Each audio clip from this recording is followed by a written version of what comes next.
숙녀들의 고귀한 수다. Unsere Liebe war schön, so schön, merci, chérie. 네, 김수영 기자 안녕하세요. 네, 안녕하세요. 네, 한 주간 잘 지내셨나요? 이번 주, 네, 정말 잘 지냈습니다. 근데 네. 좀 날씨가 추워서 움츠려들게 되고요. 네. 지금 약간 콧물이 나오면서 감기 기운이 시작된 것 같아서 좀 걱정되네요. 네, 정말 날씨가 이런 만큼 몸을 잘 챙겨야죠. 맞아요. 네. 그래야 이렇게 청취자 여러분도 만나고 신나는 방송을 할 텐데. 네. 표정은 별로 안 좋은데. 피곤에 쩔어있는 모습? 네, 네. 금요일인 만큼 한 주를 마무리하는데 또 네. 어떻게 한 주를 마무리하는 시간이 김수영 기자와 함께해서 더욱더욱 청취자들한테는 의미 깊은 그런 한 주가 되지 않을까 생각이 듭니다. 김수영 기자 오늘 핫토픽 소식 네. 있나요? 네. 네. 그럼 바로 시작해 볼까요? 네. 네. 핫 뜨거. 네, 오늘 핫뜨거 소식 전해주시죠. 네, 첫 번째 소식은요. 네. 그룹 듀크의 멤버였던 가수 김지훈 씨가 어제였죠. 그 호텔방 화장실에서 목을 맨 채 숨져 있는 것을 이제 후배가 발견한 것으로 알려졌는데요.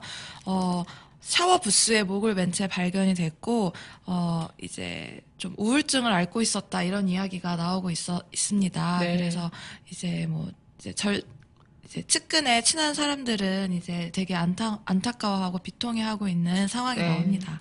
네. 정말 김지훈 씨 듀크 한때 네. 정말 이름은 날렸던 맞아요. 듀크. 근데 이 삼가 고인의 그런 명복을 빌면서 굉장히 네. 안타까운 소식이 또 들려서 마음이 좀 안타깝다 생각이 듭니다. 네, 다음 소식은요? 네. 네. 두 번째 소식입니다. 전두환 전 대통령의 장남인 전재국 씨의 소장 미술품 경매가 어제 열렸었는데요. 총 25억 7천만 원에 모두 팔렸다고 합니다. 이 전재국 컬렉션 경매는요, 평소 그러니까 일반 경매 낙찰률이 보통 70%인 걸 감안했을 때 어제는 거의 100%의 네. 낙찰률을 보였다고 하는데요. 그만큼 어제 그 경매장에는 정말 다양한 사람들로 인산인해를 이뤘다고 합니다. 네. 그래서 가장 관심을 가졌던 거는 김한기 씨의 작품으로 5억 5천만 원에 팔렸다고 합니다. 네. 정말 이 미술품 작품 네. 굉장히 비싸네요. 네. 그렇죠. 네. 우리는 상상할 수도 없는 그런 가격이죠. 네. 어쨌든 뭐 다음 소식은요? 네. 네. 마지막 세 번째 소식입니다. 민주평화통일자문회의가 이제 4세에서 6세인 유치원이나 어린이집 아이들을 상대로 방공 내용이 담긴 이제 아동 인형극을 공연한 것으로 확인됐는데요. 네. 민주평통은 이제 통일 정책 전반에 대해서 이제 자문이나 그런 건의를 하는 기관이라서 좀 논란이 좀 커지고 있는 것으로 예상되고 있습니다. 네. 이 인형극은 단짝 친구라는 그런 인형극인데요. 네. 내용은 일단 겉으로 보기에는 그냥 이렇게 뭐 탈북한 가정의 아이가 학교로 오면서 왕따를 당하는 그런 이야기인데 네. 이제 그 속으로 조금만 더 들어가다 보면은 그 아이가 이제 북한에서 있었던 일을 회상하는 장면에서 방공 메시지가 담긴 것이 좀 문제가 되고 있다고 하네요. 네. 정말 5살부터 7살은 네. 아직 뭐 그런 형성조차 안 된 친구들이잖아요. 그런 네. 친구들한테 이런 메시지를 주입시킨다는 자체가 문제가 좀 되는 게 아닐까 생각이 듭니다. 네. 네, 그럼 오늘 핫뜨거 소식 여기까지고요. 우리 노래 들으면서 본격적인 이야기 김소영 기자와 함께 하겠습니다. 네. 네, 함께 들을 곡은요. 네. SG 워너비와 브라운 아이드 걸스가 부릅니다. 우리들의 겨울. 네. 브라운 아이드 걸스와 SG 워너비의 Must Have Love, 우리들의 겨울 함께 들었습니다. 정말 노래가 참 상큼하죠. 네. 벌써 크리스마스가 다가올 것 같은 그런 달달한 느낌이 막 느껴지는 것 같아요. 네. 그 김서영 기자는 어때요? 저는 크리스마스보다는 네. 크리스마스를 기다리는 그 마음이 더 설레는 것 같아요. 맞아요, 그 맞아요. 화려한 그런 조명과 네. 이런 것들. 그럼 맞아요. 그런 의미에서 물어볼게요. 김서영 기자한테는 뮤즈. 아. 뮤즈라는 것이 어떻게 보면은 뭐 사람일 수도 있고 아니면 그냥 물건일 수도 있고 딱히 그 뮤즈라는 자체가 영감을 준다는 그런 의미에서 뮤즈라는 것인데 네. 김수영 기자는 그런 뮤즈가 있나요? 네. 저는 이제 좀 나이가 어렸을 때에는 뮤즈는 좀 상대적으로 좀 유명인 아니면 연예인 뭐 굉장히 잘 알려진 사람이 뮤즈가 돼야 한다고 네. 생각을 했고 좀 어렸을 때는 저의 뮤즈가 약간 그런 분야의 사람이었던 것 같아요. 근데 지금 최근에 뮤즈에 대해서 좀 생각해 볼 상황이 있었는데 네. 내 뮤즈가 누구일까 이렇게 생각을 해보니까 네. 그렇게 연예인이나 유명인이나 뭐 정치인 뭐 그런 잘 알려진 사람이 아니더라고요. 그래서 네. 저의 뮤즈는 어제 생각을 해봤는데 좀 일상생활에서 정말 피부로 직접 만나보고 느껴볼 수 있는 사람들 그런 사람들이 저의 뮤즈인 것 같다는 생각이 들었어요. 왜냐하면 제가 하는 일이랑 좀 연결이 되는 것 같거든요. 문화 이쪽에. 네. 일반 사람들의 생활이나 일반 사람들이 갖고 있는 고민들 아니면 고통들, 행복, 기쁨 뭐 그런 것들이 저한테 다 영감을 주는 것 같았어요. 그래서 지금 생각해보면 꼭 뮤즈라는 게 되게 엄청 거룩하거나 뭐 위대하거나 그런 것만이 아니라 우리가 일상생활에서 소소하게 느낄 수 있고 일상생활에서 쉽게 만날 수 있는 사람도 뮤즈가 될 수 있다는 생각을 하게 됐습니다. 네, 정말 우리가 뮤즈하면 특히 뭐 존 레논과 오노 요코, 뭐 디에고 리베라와 프리다 칼로 뭐 이런 맞아요. 정도를 생각하게 되죠. 하지만 그 뮤즈의 삶은 뭔가 굉장히 또 아플 것만 같다. 맞아요. 예술가를 위한 뭔가를 이제 희생적으로 한다는 게 좀 아플 것 같다 생각이 드는데 김서영 기자도 누군가의 네. 뮤즈가 될 수 있다는 생각이 네. 요즘 드네요. 네, 저는 그래도 누구한테 뮤즈가 돼야겠다라는 생각보다는 네. 그냥 자연스럽게 제 일을 네. 영감을 받아서 제 일을 묵묵히 해 나가는 과정에서 누군가가 그렇게 생각해 주면 좋은 것 같아요. 네. 꼭 굳이 뮤즈가 돼야지 막 이런 건 아니더라고요. 그렇죠. 네. 네, 우리가 누군가에게 누가 영감을 줄 수 있고 또 나도 누군가에게 영감을 줄 수 있는 그런 삶을 우리는 분명 살고 있는데 그만큼 서로의 그런 개성이나 다양성이 다 제각기 발휘가 되기 때문에 네. 가능한 일이 아닐까 생각이 듭니다. 그런 의미에서 오늘 갑자기 생각이 난 건데요. 네. 오늘 13일에 금요일이에요. 네. 네. 저도 잊고 있다가 네. 이제 누가 말해줘서 알았는데요. 네. 어제 이제 회사의 한 분이 이제 내일 뭐 하자 이렇게 누군가의 얘기를 던졌는데 회사 한 분이 내일 13일에 금요일이잖아요 이렇게 얘기를 하시는 거예요. 네. 그래서 저도 이제 달력을 보니까 13일에 금요일이더라고요. 그러니까 괜히 누가 뭐라고 한 것도 아닌데 내일은 뭔가 조심해야겠다 막 이런 생각이 들더라고요. 네. 미신인 걸 알면서도 그죠. 그런 생각이 안 들 수가 없는 것 네. 같아요. 네. 13일의 금요일이 참 서양 미신적인 건 분명한 건데 네. 그게 우리나라한테까지 와서 뭐 영향을 미치는 건 당연한 것 같긴 한데요. 네. 김수영 기자는 그럼 미신 자체를 좀 믿는 편인가요? 네. 저는 네. 미신을 믿지는 않는데요. 네.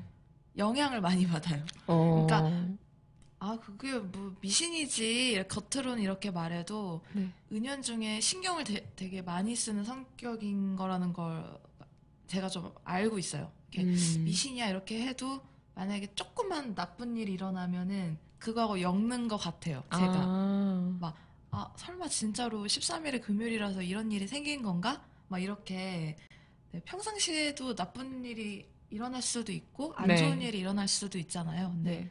이제 또 뭐 4시 44분 뭐 이런 거나 거나 맞아요. 444. 네, 그런 거나 네. 뭐 13일에 금요일 이런 때는 아니라고 믿지는 않으면서 은연중에 이렇게 의미를 제가 조심하게 되고. 그런 네. 것 같아요. 그럼 김수영 기자는 13일에 금요일에 일어난 특별한 뭐 에피소드 이런 것들이 있나요? 네. 저는 13일에 금요일 하면은 네. 정말 딱 두 가지의 정말 확 떠오르는 추억이라고 해야 되나? 정말 13일 금요일이야 이렇게 떠오르는 추억이 있는데요. 네. 첫 번째는 제가 되게 어렸을 때인데 제가 되게 장기 기간이 튼튼한지 어렸을 때부터 체한 적이 한 번도 없었어요.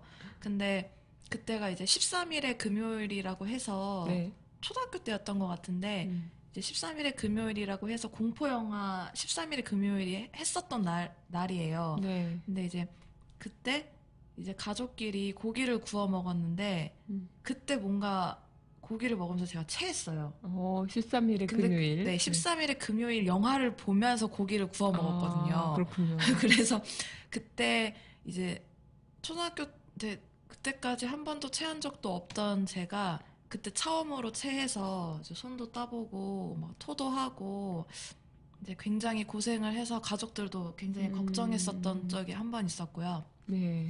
그리고 또 다른 기억이 또 있습니다. 네. 다른 기억은 대학생 때인데요.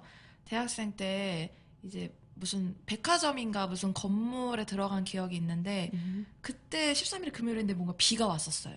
비가 오고 날씨가 되게 우중충하고 그리고 되게 기분 이상한 게 건물 자체 내에서도 좀 건물이 이렇게 불이 어둑어둑하다고 해야 되나? 그렇군요. 그러니까 네, 낮은데도 불구하고. 네. 근데 이제 엘리베이터가 2개가 있는데 엘리베이터 한 대가 이제 고장이 2대가 있었는데 고장이 났나 봐요, 한 대가. 그래서 이제 문이 계속 열려 있는 거예요. 무섭네요. 그래서 네. 친구랑 엘리베이터 무서우니까 네. 그냥 빨리 닫아서 뭐 어떻게 보내버리려고 네. 뭐 아래 버튼 위에 버튼 누르는데 문이 닫혔다가 한 이 정도 간격을 두고 이 정도 다시 열리고 뭐 이런 거야. 그러니까 분명히 그냥 엘리베이터가 고장 난 거였는데 이제 13일의 금요일이라는 그런 느낌 때문에 이거 뭔가 귀신이 장난하는 거 아닐까 막 이렇게 괜히 혼자 의미를 부여했던 기억이 나네요. 네. 정말 13일의 금요일 날 그런 일이 나서 네. 더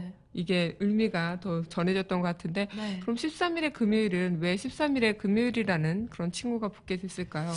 저도 이제 진짜로 13일의 금요일이라는 게 미신이 아니라 진짜가 아닐까 이랬는데 네. 일단 미신은 맞고요. 네. 이거 유래를 보면은 다양한 추측들이 있다고 합니다. 네. 우선은 예수가 골고다 언덕에서 죽은 날을 기점으로 시작됐다는 설이 좀 가장 유력하다고 하고요. 네. 그리고 뭐 금요일을 싫어하는 전통과 완벽한 숫자 10이라고 하는데 그걸 넘어서서 그게 싫어하는 경향이라서 13 이렇게 해서 금요일과 13이 합쳐져서 좀 안 좋은 의미들이 부합되다 보니까 네. 좀 안 좋은 날, 안 좋은 일이 일어날 것 같은 날, 조심해야 되는 날 그런 의미를 갖게 됐다는 설이 있습니다. 그렇군요. 정말 이 13일의 금요일 하면은 뭔가 굉장히 이 시기만큼은 조심해야 될 것 네. 같고 뭔가 우리한테는 이 13일의 금요일이 더 무서움을 가져다 주는 그런 숫자인 것 같긴 한데 참 이런 미신이란 것을 알면서도 그런 미신을 우리가 좀 지켜내고 있는 듯한 느낌도 듭니다. 네, 저희가 오히려 더. 네, 오히려. 그래서 우리 김소영 기자와 함께 또 이해 이야기 하기에 앞서서 노래 한 곡 더 듣고 오도록 할게요. 네. 이어서 들을 곡은요. 윤건의 걷다 함께 듣고 왔습니다. 지금 13일의 금요일을 맞이해서 13일의 금요일에 대한 미신, 우리 이야기 나눠보고 있는데 여러분들은 과연 이 미신에 대해서 어떻게 생각하시나요? 그리고 이 미신이 공포 때문에 이루어지는 경우가 많은데 이 공포가 닥쳤을 때 우리의 극복 방법은 어떻게 돼야 될지 지금 김소영 기자와 함께 또 이야기를 이어보도록 하겠습니다.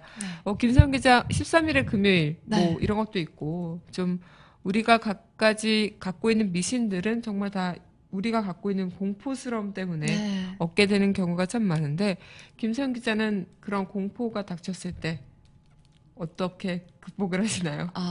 그 막 심리학적으로도 그런 이야기가 있잖아요. 이제 공포라는 거는 자기 자신이 만들어낸 그런 환영? 그런 어떤 결과물이라고 하는데 실제로 굉장히 예민한 사람들 중에서는 13일의 금요일이라는 그런 이미지 때문에 뭐 일상생활에서나 뭐 영향을 많이 받기도 할 것 같아요. 그래서 근데 저 같은 경우는 일상생활에 지장을 받는 정도는 아닙니다. 하지만 뭐 이거하고 좀 연결시켜서 봤을 때 제가 귀신 이런 것도 무서워해요. 꼭 미신 때문에 무서워하는 건 아니고 귀신이나 뭐 이런 거 공포물 이런 거 되게 싫어하는데 연결시켜서 생각해보면 미신이 주는 두려움 때문에 좀 뭐 일상생활에 지장을 받는다면 저는 극복 방법이 좀 물 먹어요. 물 먹고 그러니까 정말 배가 뭘 먹어도 배가 찬 느낌이 아니라고 해야 되나? 그래서 뭐 아이스크림이나 과자나 빵 이런 거를 잔뜩 사서 먹기도 하고요. 그리고 아니면은 다른 방법으로는 저는 잠을 많이 자는 편이에요. 아, 맞아요. 왜냐하면 네. 잠을 자고 나면은 좀 개운해지기도 하고요. 그리고 아무래도 좀 스트레스라 그래야 되나?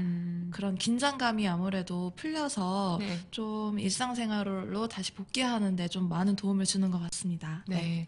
참 우리한테는 이런 미신 같은 경우가 정말 우리의 인간의 나약함, 네. 인간이 갖지 못하는 그런 불예측성 네. 이런 것 때문에 일어나는 것 같은데 어쨌든 우리가 갖고 있는 이런 나약함을 벗어 던지고 네. 강건하게 또 우리가 불예측한 상황을 좀 더 우리가 확신 있게 나아간다면 이런 미신 따위는 무섭지 않은 그런 인간들이 될 수 있지 않을까 네. 생각이 듭니다. 오늘 김세영 기자와 13일의 금요일을 맞이해서 약간의 공포스러운 문화 다락방 함께했습니다. 네, 김세영 기자와 마무리 지으면서요. 오늘 마지막 곡으로는요. 네, 여러분들과 함께 마지막 곡 이 곡 듣고 싶네요. 성시경, 박효신, 서인국이 함께 부릅니다. 겨울 고백.